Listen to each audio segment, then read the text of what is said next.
Back on the bus, Slade's dad, dinner at home, the nickel plate, some guys like fighting, 3 warnings, out the window, nails in the coffin.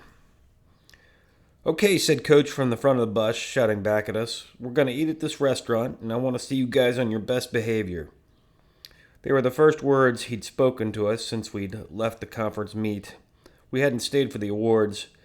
As soon as Coach had us all together back at camp, he told us to break down the tent and get on the bus as quickly as we could.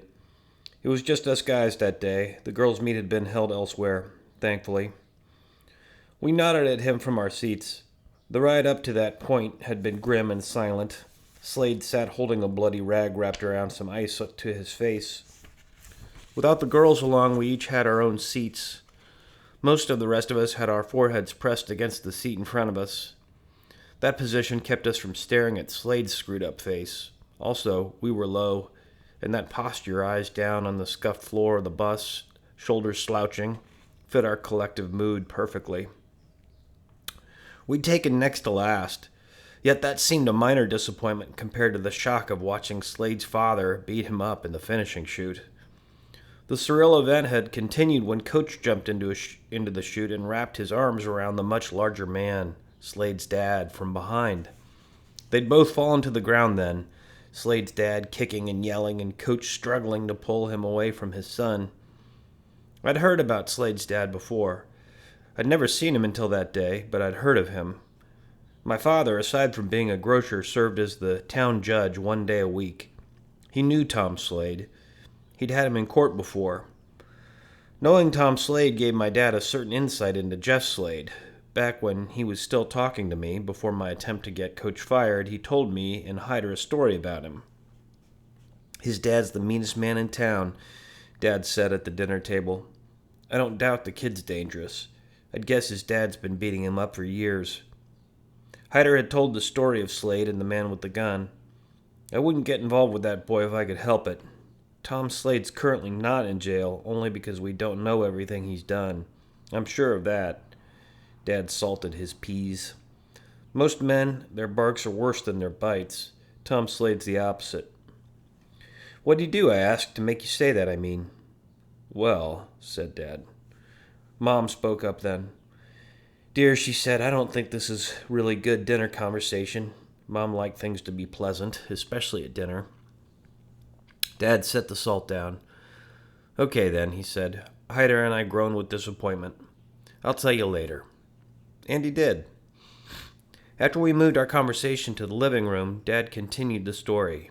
Tom Slade had been in the bar in town one night, our only bar, the Nickel Plate. The place was full of people, as it was a Saturday. 2 guys from a neighboring town came in. One of them knew Slade from back when they'd both been in high school. The man had a few drinks and started talking about Tom Slade, how he once kicked a girl out of his car in the middle of nowhere and made her walk home because she wouldn't give him what he wanted. He talked about how Slade's first wife left him for a dentist, and then he laughed loudly about how funny that was. A dentist, the guy had shouted.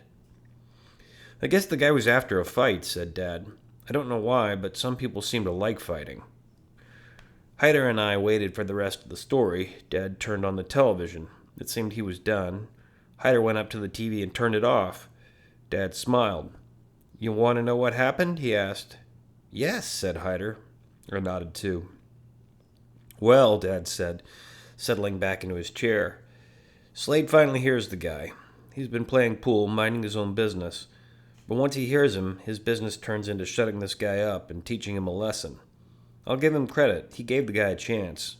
Tom Slade, according to several people who were there, said, one more word. And he left it at that. Didn't even look up from his pool shot. What'd the guy do then? I asked. He said one more word, said Dad, and before he knew it, he was on the floor, blood running out of his ear from where Tom Slade had hit him with his pool cue. Man, whispered Hyder. Oh, said Dad, that's not the end of it. Once he's on the ground, Slade doesn't give him a chance. He hits him in the head 3 or 4 times with the cue until the guy's pretty much out of it. Then he ruined his knee. With the pool cue? I asked. With his big steel-toed work boots. He dropped the pool cue and jumped up and down on the guy's knee until it was almost flat. I wanted to retch at the picture that had formed in my mind. The doctor who testified in court said the guy nearly had to have that leg amputated. The knee was so bad. I guess that's where Slade gets it, said Hyder. Could be, agreed Dad. And he said for one more time, for good measure, I'd be careful around him. Remembering this story, and I looked back to the back of the bus in spite of my fear of being caught looking. Slade no longer had the bloody rag to his face. He was staring out the window blankly. His long, bleach-blonde hair was matted on one side with blood. His nose had an angry black crease in it just between his eyes. As we silently filed off the bus into the restaurant, none of us wanted to be there. We just wanted to be home. We just wanted the season to be over. Forget sectionals. Forget Coach's tearful hopes that we might move on this year for the first time. We all, at that moment, wanted it to be done.